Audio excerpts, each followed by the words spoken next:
You think you're free because you make your own choices. But what if I told you some of those choices weren't really yours? Not the job you chase, not the people you crave, not even the fears you avoid. What if your life has been quietly guided by a version of you that you didn't choose, one shaped by survival, not by truth? That's not philosophy. That's not mysticism. That's psychology. That's real. Most people don't need more freedom. They need more self-awareness, because the only real prison is the one you live in unconsciously, the beliefs you never questioned, the patterns you never saw, the wounds you never healed. Carl Jung called it the shadow. Marcus Aurelius called it the inner citadel. Both knew the same truth.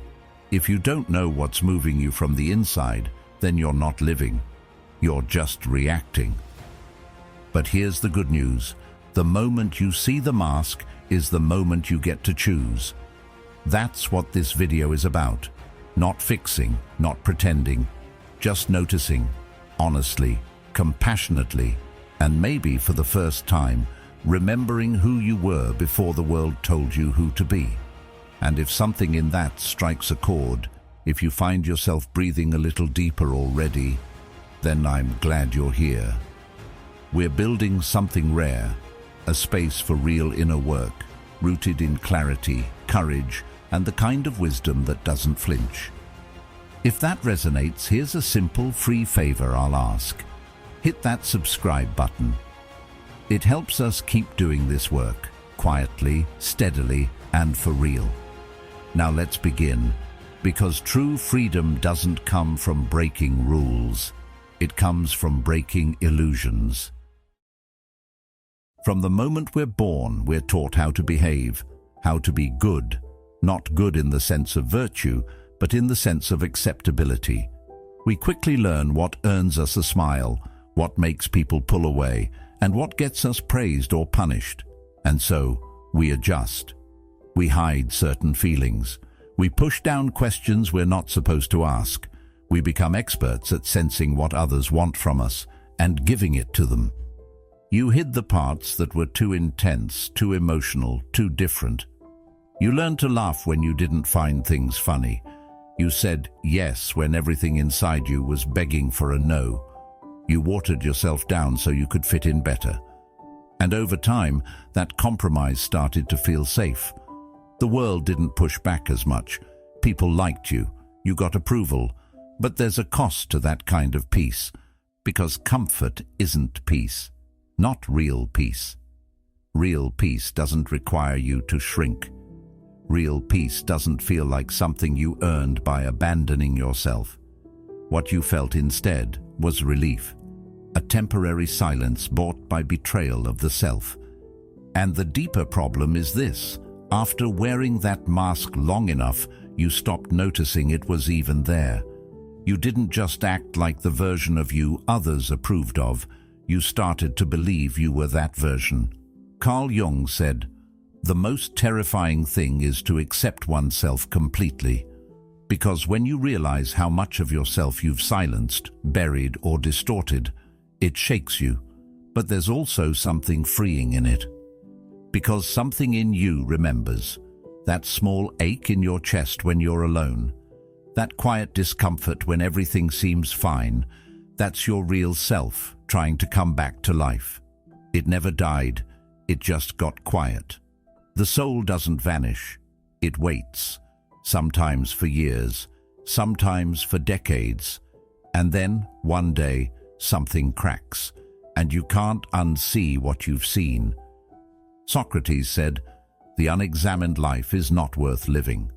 But what happens when the life you're living isn't really yours?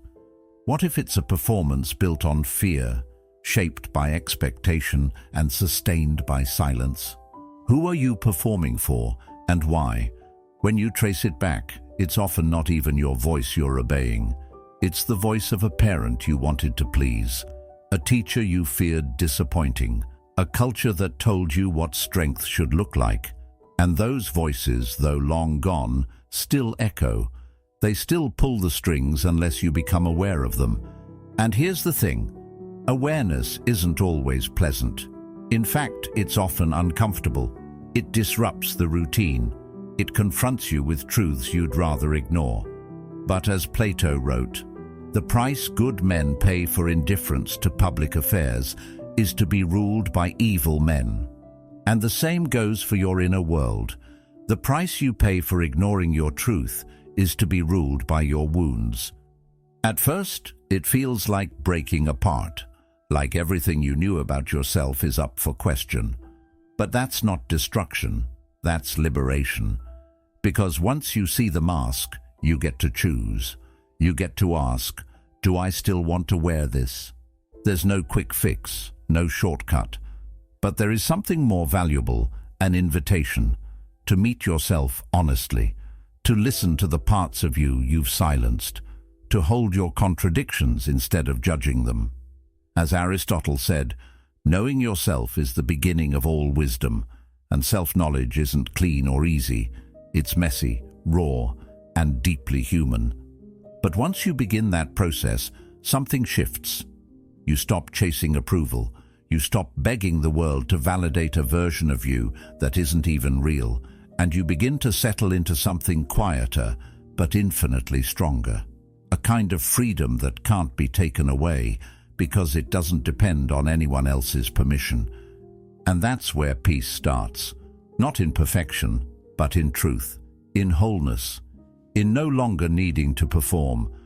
Carl Jung didn't call it self-sabotage. He called it the shadow, the part of you that holds everything you've pushed away, not because it was evil, but because somewhere along the way, someone made you believe it was unacceptable. That part of you that feels jealous when someone else shines, the part that gets angry when you're overlooked, the part that craves recognition but is too ashamed to admit it. It all lives there, quietly, waiting. And as long as you keep pretending those feelings don't exist, they grow stronger. You might think you're making rational choices, that you're just unlucky in relationships, or that stress makes you snap. But what if that wasn't true? What if those blow-ups, that stuckness, those moments you regret, weren't random at all? What if something within you was playing out the same old story over and over because you never stopped to listen to it? That's your shadow. It's not some abstract idea. It's the buried part of you still looking for expression.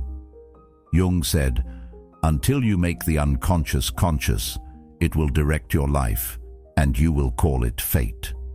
That one sentence explains more pain than most people realize. Because we walk through life thinking we're in control. But in reality, most of us are acting out emotional blueprints we never consciously agreed to. You find yourself drawn to the same kind of people, the ones who don't see you, the ones who take more than they give. Or maybe you keep playing the savior, trying to fix everyone, hoping they'll finally stay. These aren't just bad choices. These are shadows in motion. They're the patterns we attract when a part of us is still trying to solve something that was never healed. And when it happens, we say things like, "Why do I always do this?" Or "What's wrong with me?" But those aren't the right questions. The better question is, what am I not willing to feel? Because whatever you're not willing to feel is usually what controls you. The shadow isn't just made of rage or grief or shame. It's also your hunger for love, your buried creativity, your silenced voice, your unapologetic truth. You may have locked it away to survive, but now you're still living as if the war is going on, and that's the real tragedy, when the danger is gone, but the armor stays on. Aristotle said, "Knowing yourself is the beginning of all wisdom." But knowing yourself isn't just about the polished parts. It's about turning toward what you've rejected and saying, "I see you. You belong here too." That's not weakness. That's wholeness. The longer you avoid it, the more the shadow distorts your relationships, your goals, your sense of self. You'll blame other people. You'll call it timing.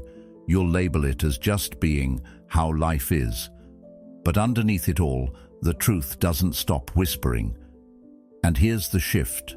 The shadow doesn't want to ruin you. It wants to be integrated. It wants to be acknowledged, not denied. Because inside those uncomfortable emotions is the raw energy that, if claimed, can become confidence, clarity, and power. You don't fight the shadow. You meet it. You sit with the discomfort instead of numbing it. You track the patterns instead of just reacting. You get curious instead of judgmental. Plato once wrote, "The first and greatest victory is to conquer yourself." And he wasn't talking about dominating your feelings. He was talking about understanding them. That's when you start to reclaim your choices, not because you've become perfect or emotionless, but because you're finally awake. You recognize when your shadow is being triggered. You catch it before it takes over, and slowly you begin to steer your own life, not by force, but by awareness. True freedom doesn't come from avoiding what's hidden. It comes from turning toward it and saying, "I'm ready now." Because when you bring light to the parts you once feared, you stop being driven by them. And that's when you finally take the wheel back. You say you want peace, but peace doesn't grow where truth is buried. You can repeat affirmations, meditate, surround yourself with soft lighting and calm music, but none of it lasts if you're still hiding from yourself. Denial isn't healing, it's just delay. And the more you delay, the more pressure builds behind the mask you've learned to wear so well. You say you want love, but how can anyone truly love you when you don't show them who you really are?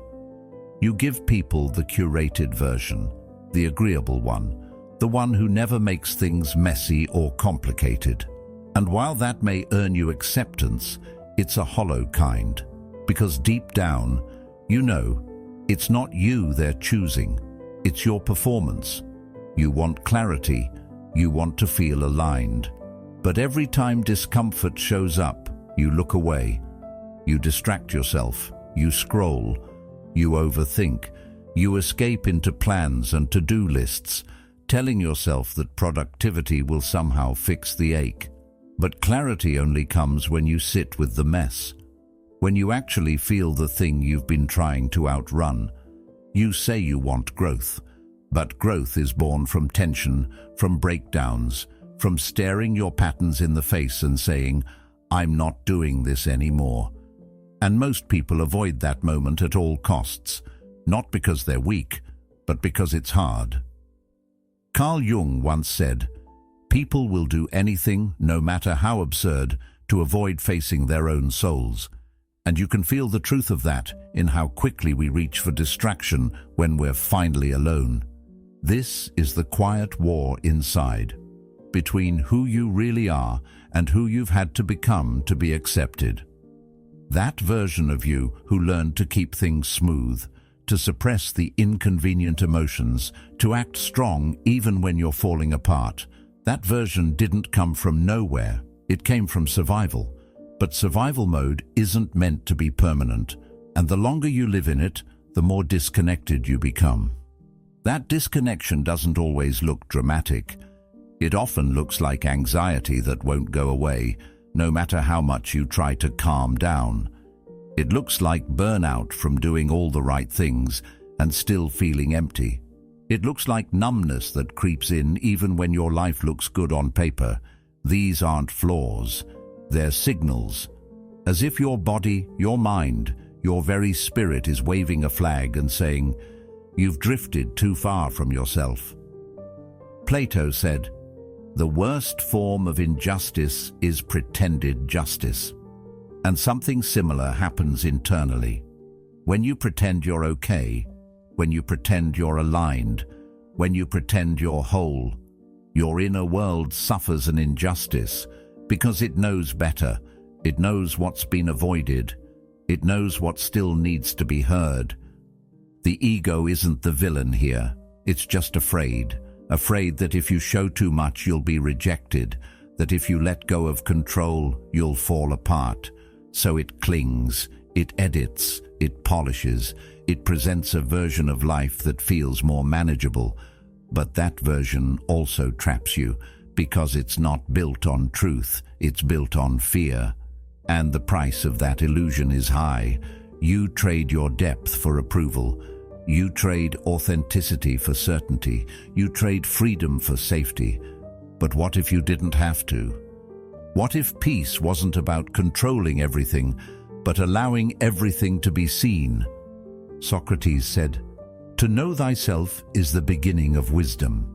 And maybe that's where it all starts. Not with fixing, not with performing, but with noticing, with being honest, with admitting what hurts, what scares you, what still needs healing. Because once you tell the truth to yourself, the war begins to end. And in that ending, something softer begins, something more grounded, not the kind of peace that's silent because it's suppressed, but the kind that's quiet because it's real, because finally there's no one left to pretend to be. The world taught you how to behave, how to blend in, how to speak when spoken to, smile when you're hurting, and never ask for too much. It taught you that being good meant being easy to manage. That love is something you earn by staying agreeable. But Carl Jung didn't tell you to be good. He told you to be whole. And there's a big difference. To be whole means to welcome all of who you are, not just the polished parts that get praise, but the rough edges too. The pride that shows up when you succeed, the pain that lingers when you're alone, the strength you rarely acknowledge, the shame you try to bury. All of it is you, and when you cut pieces of yourself out just to be accepted, you don't become more lovable. You become less you. Fragmentation doesn't always look dramatic. Sometimes it just feels like a low hum of emptiness, like you're living slightly outside your own life, going through the motions, nodding at the right times, saying what's expected, yet feeling like a stranger behind your own eyes. That's not peace. That's imprisonment. Plato once said, "The worst of all deceptions is self-deception," and he was right. The moment you start lying to yourself about what you want, what you need, who you are, you break that inner connection. And over time, that disconnection starts to hurt. It shows up as exhaustion you can't explain, as resentment that keeps building, as joy that feels just out of reach, no matter how much you accomplish. The first step toward freedom isn't a massive leap. It's a decision, a quiet, honest moment where you say, "I'm done pretending." You stop performing for applause that doesn't satisfy. You stop contorting yourself to meet expectations that drain you. You stop chasing the comfort of being liked and start reaching for the deeper satisfaction of being real. Yes, it will cost you. Some people won't know how to handle your truth. Some will back away when you stop filtering your feelings, when you stop saying what they want to hear. But those people were never truly seeing you in the first place. And the ones who stay, they'll be choosing you, not the polished version, not the edited mask. You. There's something sacred about being seen in your fullness. Aristotle said, "Knowing yourself is the beginning of all wisdom." But knowing yourself isn't a thought experiment. It's a lived experience. And it means facing the uncomfortable things too. The parts of yourself you were told to hide, the emotions you've been suppressing for years. It means holding all of that in your hands and saying, "This is part of me, and I'm not ashamed." You don't become whole by denying your darkness. You become whole by integrating it, by making space for it, by learning from it. Because inside that darkness is often the very thing you've been searching for, your voice, your power, your depth. Jung called this the path of individuation, a process of becoming who you really are, not who the world told you to be. That path isn't easy, but it's real, and once you begin walking it, the need to pretend fades, the need to control every perception loosens. You stop living from fear and start moving from truth. And that, quietly and steadily, becomes the foundation for a life that's not just successful, but authentic. In the end, you realize you were never too much. You were just never fully seen. And now, you finally have the courage to be seen. As you are, whole. The shadow isn't there to destroy you, it's there to complete you. Most people hear the word shadow and immediately think of something dangerous, something to be avoided or eliminated. We associate it with weakness, shame, guilt, or behavior we're not proud of. But the shadow, as Carl Jung described it, is not your enemy. It's the part of you that was cast aside when you learned how to survive. It's your rejected thoughts, your hidden impulses, your unspoken emotions. It's everything you were taught not to be, but still are.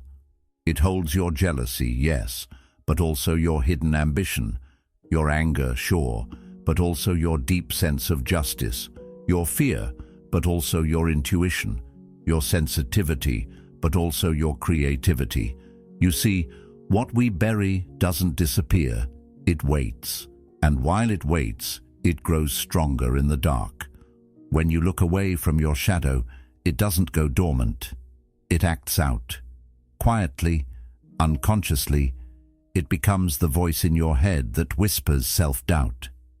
It becomes the pattern that keeps you stuck in the same arguments, the same heartbreaks, the same fears.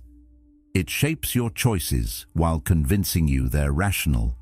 It makes you mistake your coping mechanisms for personality traits. And the more you ignore it, the more chaos it creates. But when you stop running from it, when you turn toward it honestly, without flinching, everything changes. You start to see the raw material your shadow carries. What once showed up as explosions of anger now shows up as clarity, directness, boundaries. What once felt like envy turns into drive, a desire to create your own version of what you admire. What used to feel like fear begins to sharpen into alertness, into instinct. That's the power of bringing the unconscious into the light. Jung said, "Until you make the unconscious conscious, it will direct your life and you will call it fate." And fate, when you're unaware of your inner world, becomes a loop. You start to think, why does this keep happening to me? But what's really happening is that your shadow is living through you, acting through your blind spots, repeating what was never healed. And that's where individuation begins. Jung didn't see healing as becoming perfect. He saw it as becoming real. He said, "I'd rather be whole than good." And that's the essence of this journey, not to be some flawless version of yourself, but to be fully and fearlessly you. Most people spend their lives trying to feel free. They chase peace, love, happiness, fulfillment. But they do it through denial, through performance, through constantly editing themselves to stay liked, to stay safe, to stay inside the invisible lines society draws around acceptable. But that kind of safety is a cage. You get good at pretending, you master the performance, but behind closed doors you feel numb, you feel disconnected, you wonder why nothing ever feels real. The truth is, freedom isn't something you find, it's something you remember, because you were born whole. Before anyone told you who to be, what to hide, or what to be ashamed of, you were already free, fully expressed, curious, bold, sensitive, intuitive. But then, little by little, you were told, that part of you, too much, this part, not enough, that emotion, unattractive, that truth, inconvenient. So you split. You buried parts of yourself just to belong. And at the time, it was survival. It made sense. But now you're carrying a fragmented self and wondering why you feel like something's always missing. Plato once said, "The soul takes nothing with her to the next world but her education and her upbringing." What you absorb, especially when you're young, becomes your internal blueprint. It becomes the foundation of your shadow, And until you confront it, until you examine it, it becomes the silent architect of your life. This is why emotional patterns repeat even when your circumstances change. You can leave the toxic relationship, find a better job, move to a new city, but if your shadow isn't integrated, the same core wounds find new ways to show up. They dress in different clothes, speak in different voices, but the story is always the same. So what does integration look like? It's not some grand event. It's subtle. It's the moment you catch yourself spiraling in self-doubt, and instead of collapsing, you get curious. You ask, whose voice is that really? It's the moment you feel triggered, and instead of lashing out, you pause and ask what that anger is trying to protect. It's when you finally stop apologizing for having needs, for feeling deeply, for being human. Integration is when you become the observer of your shadow, not its puppet. It doesn't mean you won't feel fear or envy or insecurity anymore. It means those feelings no longer get to control your decisions. They don't hijack your relationships. They don't keep you stuck. You recognize them for what they are: old signals, echoes, leftovers from a story that no longer serves you. And with that awareness, you take your power back. Socrates said, "The secret of change is to focus all of your energy not on fighting the old, but on building the new." But building the new begins with understanding the old, not avoiding it, not skipping over it with a list of goals and daily affirmations. You can't heal what you're still afraid to look at. You can't grow into your future if you're still being run by your past. Integration doesn't make you perfect. It makes you honest. And honesty, especially with yourself, is the foundation of real peace. When you stop lying about who you are, when you stop hiding parts of yourself just to be accepted, you finally feel what it's like to exhale. You move through the world with less tension because you're no longer performing. You speak with less hesitation because your words are rooted in truth. You love with less fear because you're no longer terrified of being fully seen. That's real freedom, the kind that can't be taken from you because it was never dependent on anyone else. It wasn't something you had to chase. It was always inside you, buried beneath the roles, the expectations, the fear, waiting to be remembered. Aristotle said, "Happiness depends upon ourselves, but not the version of ourselves we pretend to be, the real one, the one we've been running from, the one that holds both the light and the dark, the strength and the softness, the logic and the longing." And once you meet that version, the search ends. Not because life becomes easy, but because you no longer feel lost in it. You know who you are. And even when you forget, you now have a map back to yourself. That map is the shadow, not a curse, not a flaw, a compass, a reminder, a necessary mirror. Freedom isn't the absence of struggle, it's the presence of wholeness. And now that you understand what's been calling from within you all along, now that you've seen the truth, you can't unknow it. You're not broken, you're just divided. And now, you're coming home. You were never missing pieces. You were just waiting to remember all of who you are. If something in this spoke to you, don't stop here. There's another video waiting for you, right on the screen, that continues this journey inward. Thank you for being a part of Stoic Journal. Come back when you're ready to go deeper. We'll be here.